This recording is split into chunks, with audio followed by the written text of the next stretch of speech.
maybe draw a little inspiration, and then you guys kind of have parallel careers a little bit. Yeah, I mean, Aldo has always been somebody that we've been fighting alongside each other since day one. I remember he was on my same fight card when I fought Charlie Valencia back in WEC something. I don't even remember what number that was, but he's just a champion still. You know, he always will be.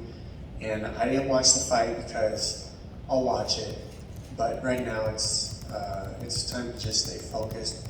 The key for me is keep the heart rate down right now. Keep the heart rate down, stay focused, and then when it's time for the heart rate to go up, then I'll use it.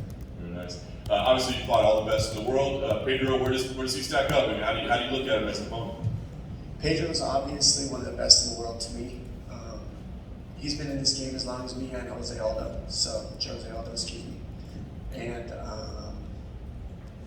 nothing but respect. I mean, the guy carries himself like a professional, and he's just, I mean, I've seen him knock people out. He's a knockout artist is how I view him.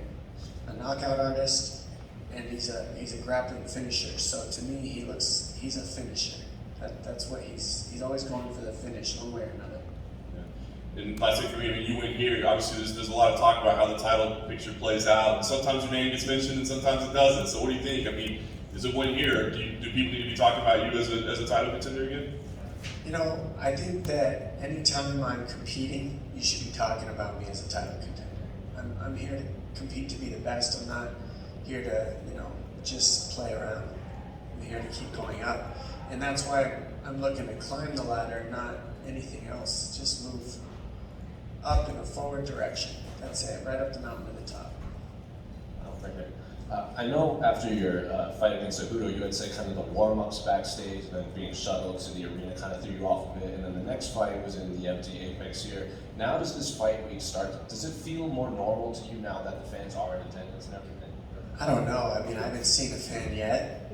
Honestly, adjusting to the different fights, going from the fight that you mentioned, the championship fight that I lost, to the Casey Kenny fight that I had here at the Apex, which was totally, I mean, it's I don't want to say weird, but it is weird because the cage was smaller and it is silent, but then I kind of got used to the silence. Now your brain has to adjust to each thing. So after the Cejudo fight, I fought Kenny and I was like, okay, you got to do things a little bit different in the back because the adrenaline doesn't rise as much on the walk. It's just a little different.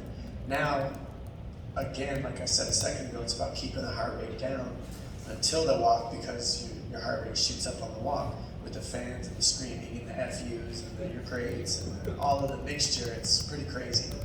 So definitely, I'm looking forward to being with the fans.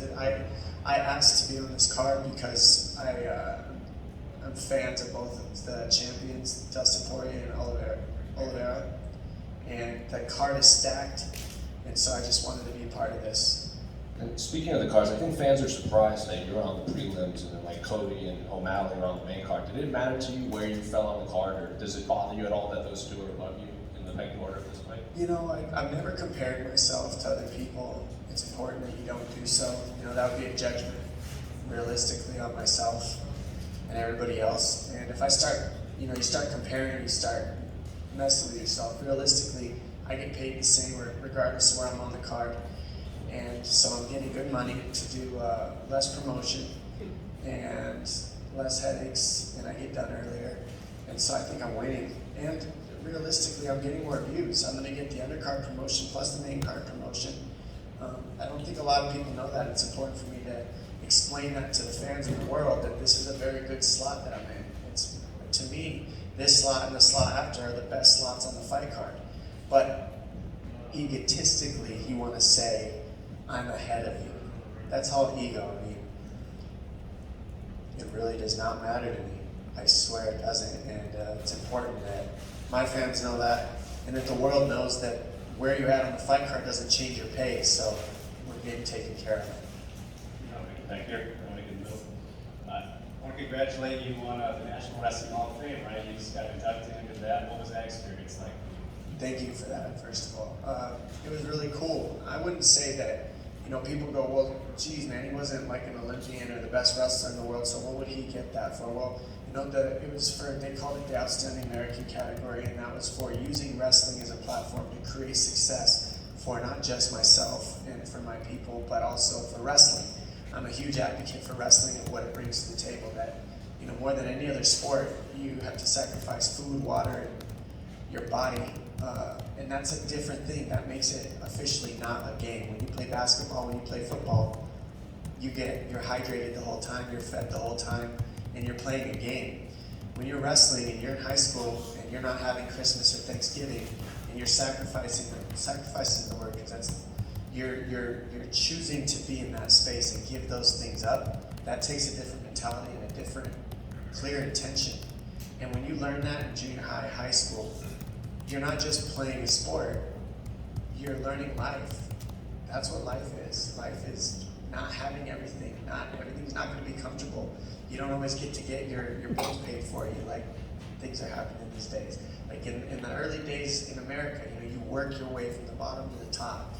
And wrestling teaches that. There's no shortcuts.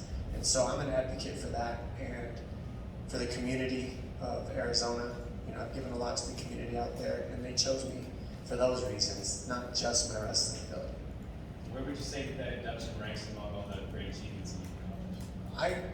I've learned to, you know, I know what I am without saying arrogant. I know that I'm a world champion. I know that I have the mentality. I know what I am.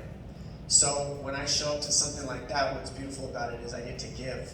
When I was there with my uncle, my aunt, my cousin, friends that have been with me in this journey the whole time, my mom, my stepfather, my coaches from high school, my high school wrestling coaches who were taking me through freestyle wrestling tournaments while taking me through summer school. I'm doing tests in the stands in between matches. Things like that resonate. Those people deserve to have the recognition and to be at that Hall of Fame and be able to receive that award. They received that award, and it was a reminder of why I'm here, why I do this. It's not just for me. I'm in a bigger thing. It's at a certain point when you've been in this game as long as I have, you need something bigger than yourself. That's my perspective, and for me, it really is about what I can give and show people what they are through my wins. And when I was there and I earned that, that's what it felt like. It was nice to see the smile on my coaches' faces and everybody else, and for them to see that their hard work, their sacrifices, for me, the things that they gave up, for me to crack through and get as fortunate as I've been. It was cool to give that to them. I know I belong there, so it's a little bit different. Definitely a very cool thing, Tom. One more for me. I just wanted to ask about the Casey Kenny performance. You know, good showing. You obviously got the win. Having had time to look back on it, just curious to know what your biggest takeaways were from the performance. Well, from an analytical standpoint, he was a tough southpaw, and so that gave me the rounds that I needed against a tough southpaw to prepare for a lot of the division. That was part of the reason I wanted that fight too. He's very strong. He's durable. He comes hard for the finish and to take your head off. And he's from Tucson. He's a Tucson boy, so I gotta represent. Arizona's doing big things in this sport, and I don't think people know how much Arizona has made a dent in the sport of mixed martial arts. Some of the toughest people in the world come from that desert. I'm one of them, and he's one of them. And it was good to get out there and just get a win. I thought it was a unanimous win for sure. No question in my mind. But it's important that I make sure to do that again. That's what matters now. That's looking